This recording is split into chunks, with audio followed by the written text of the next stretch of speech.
샬롬. 오늘은 에스겔 37장 15절로 28절에 있는 본문의 말씀을 통해 둘을 하나로라고 하는 제목으로 함께 은혜 나누기를 원합니다. 하나님께서 환상 가운데 에스겔을 이끌고 보여주신 환상은 마른 뼈가 살아나는 환상입니다. 하나님은 마른 뼈와 같이 소망이 없던 유다 백성들에게 회복의 은혜를 주셨습니다. 실제로 주전 538년부터 425년까지 근 100여 년 역사 동안 포로되었던 유다 백성들이 세 차례에 걸쳐 고국 예루살렘으로 귀환하는 회복의 역사가 일어났습니다. 뿐만 아니라 하나님의 은혜로 귀환한 백성들이 무너진 성전을 다시 세우는 성전의 회복의 역사가 일어났습니다. 그러나 하나님은 에스겔 선지자에게 명하신 상징적인 행동을 통해서 또 하나의 구체적인 회복을 약속해 주셨는데, 에스겔에게 명하신 상징적인 행동은 분열된 유다와 북이스라엘이 다시 하나 되게 하시겠다는 하나님의 약속이 담겨져 있습니다. 15절 이하에 여호와의 말씀이 또 내게 임하여 이르시되, 인자야 너는 막대기 하나를 가져다가 그 위에 유다와 그짝 이스라엘 자손이라 쓰고, 또 다른 막대기 하나를 가지고 그 위에 에브라임의 막대기 곧 요셉과 그짝 이스라엘 온 족속이라 쓰고, 그 막대기를 서로 연합하여 하나가 되게 하라. 내 손에서 둘이 하나가 되리라.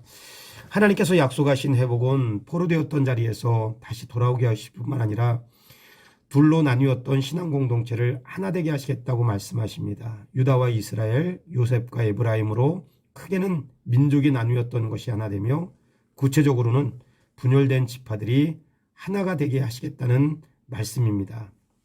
우리가 잘 아는 것처럼 다윗과 솔로몬 시대를 일명 통일왕국 시대라고 말합니다. 그러나 솔로몬이 죽은 이후에 솔로몬의 아들 르호보암을 왕으로 세운 남유다와 솔로몬 시대의 건축가이자 군대 장군이었던 여로보암을 왕으로 세운 북이스라엘로 나뉜 근본적인 이유는, 르호보암은 자기 욕심 때문에 원로들의 말과 백성들의 말보다는 자기 말에 순종을 했던 젊은 가신들을 중심으로 나라를 다스리다가 결국은 북쪽의 10지파들이 반역이 일어났습니다. 그리고 그 중심에는 여로보암이 있었습니다.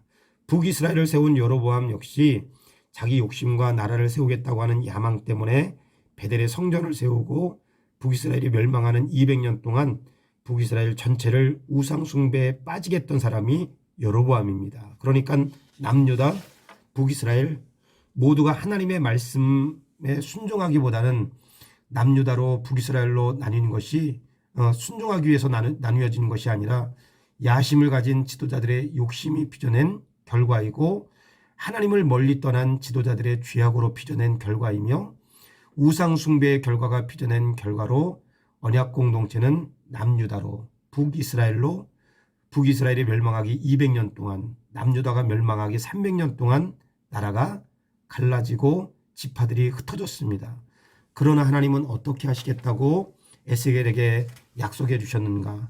21절 이하의 말씀에 보면, 그들에게 이르기를 주 여호와께서 이같이 말씀하시기를, 내가 이스라엘 자손을 잡혀간 여러 나라에서 인도하며 그 사방에서 모아서 그 고국 땅으로 돌아오게 하고, 그 땅 이스라엘 모든 산에서 그들이 한 나라를 이루어서 한 임금이 모두 다스리게 하리니, 그들이 다시는 두 민족이 되지 아니하며 두 나라로 나누이지 아니할지라.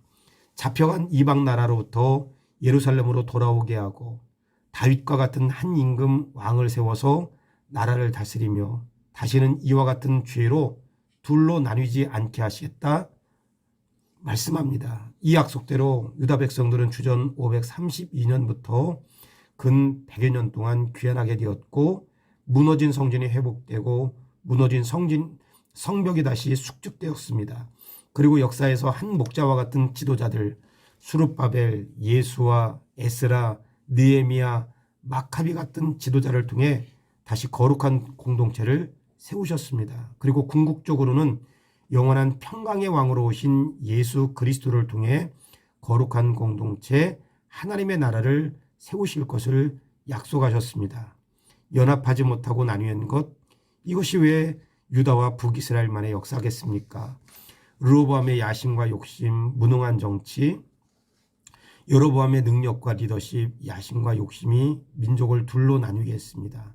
그러나 인간의 타락의 본성이 거룩한 신앙 공동체를 둘로 나뉘었지만, 하나님은 나뉘었던 민족, 나뉘었던 지파를 하나 되게 하셨습니다. 우리 안에도 타락한 인간의 본성은 끊임없이 우리 공동체를 나누고 관계를 파괴합니다.